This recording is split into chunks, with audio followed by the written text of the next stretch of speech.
us more on that breaking news that we brought you just a few moments ago, that there's been an assassination attempt on the former Pakistani Prime Minister Imran Khan.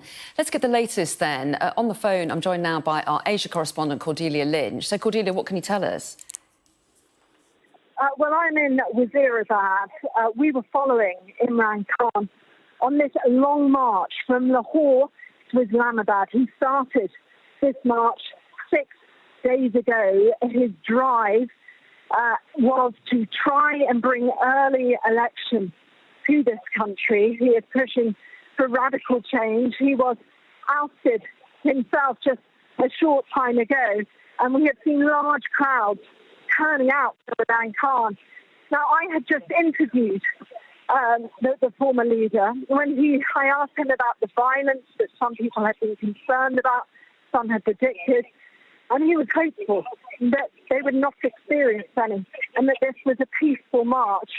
He then went up to the roof of this container. The container is where he's been addressing the crowd.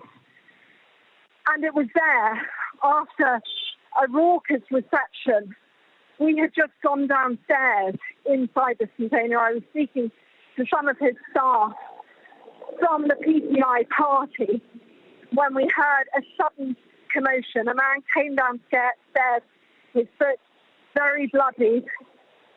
A woman I'd been speaking to suddenly fell silent. There's a lot of concern and anxiety. Then another person came downstairs, appearing to be injured. They were taken into an ambulance. We were hurried off the container. A lot of panic in the air, people rushing. No one could quite work out what was happening. Then Imran Khan emerged. He had been shot, as I understand it, in the left leg. In fact, our producer here, Ahmed, was able to see that. He was very close to Imran Khan as he emerged. He was taken away. I've also spoken to one doctor who was close by, who has treated 3 patients. This really the worst case scenario. What so many people were concerned about was that this peaceful protest had the potential to turn violent. Now, I've spoken to Imran Khan's staff. They insist that he is okay. He has been taken to hospital. But this, a very dramatic turn of events, and you could really feel the rapid fear. I cannot overestimate just how much of a change in atmosphere and tempo that we witnessed. Just an hour before, we'd seen people throwing up confetti. I was being told by Imran Khan about the momentum, that the genie was out the bottle, that he was confident that he would return to leadership.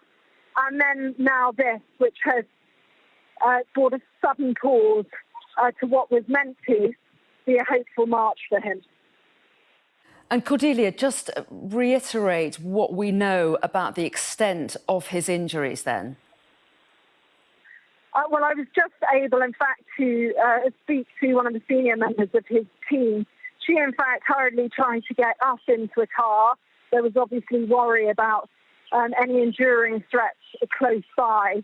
All I was able to ascertain from her was that 4 people were shot, including Imran Khan, in his left leg. I asked her where these shots had come from, because we had been on top of the container filming for about an hour, and we wanted to understand whether these shots had been fired from on top of that container or not. Certainly downstairs there was worry amongst the staff that the threat was on board. That is why we were taken off so rapidly. But in fact, this senior member of staff told us that it had come from the bazaar area. So in other words, the street area surrounding this town that we are in. This is a rural town, one where he enjoys popular support.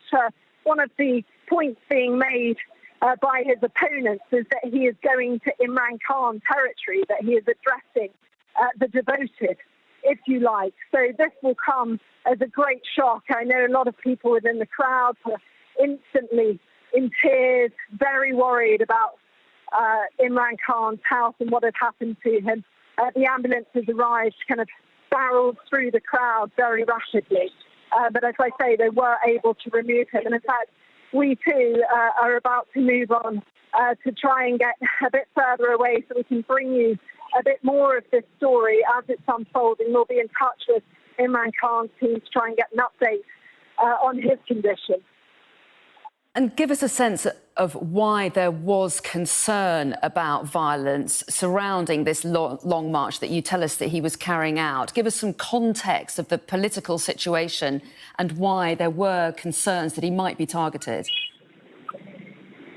Absolutely. Well, there has been a sort of rhetorical back and forth between the two sides. The government, there's been worry expressed by the police, and Imran Khan and his PTI party. He spoke very recently about a revolution that he had witnessed in the past 6 months. And he said that this revolution would take place either peacefully through the ballot box or through bloodshed. It, of course, was his preference that this is done democratically, peacefully, and through the ballot box. And it was only an hour before he was shot in the leg that he was affirming to me that he was confident that this would not turn violent, that this really was about a democratic groundswell, the people riding this populist wave, that they had faith and investment that he will bring the change and root out corruption in Pakistan, stabilise the economy, because this is a nation that's been struggling deeply with its economic woes. There's concern it might default on its international monetary fund debt. And so he is still enjoying, despite being ousted from his role and convicted himself of trading state gifts, he is actually enjoying a great deal of support still. His party still control a great deal of the provinces here in Pakistan. But this is a nation that has had a history of deep fault lines. There is the strong role of the military, a military that in part helped him rise to power, but he has recently been deeply critical of. And I've been interviewing the police chief of Islamabad just in the past couple of days. There they have barricaded the heart of government, in the parliament, the president, the prime minister's house, all barricaded, police getting ready to drop tear gas if indeed they needed to. The police chief there insisted to me he wanted to give people the democratic right to protest. But such is the volatility of politics in this nation and the deep fear. There was thought concern in recent days that this had the propensity, the potential at least, to turn. And today we witnessed that firsthand.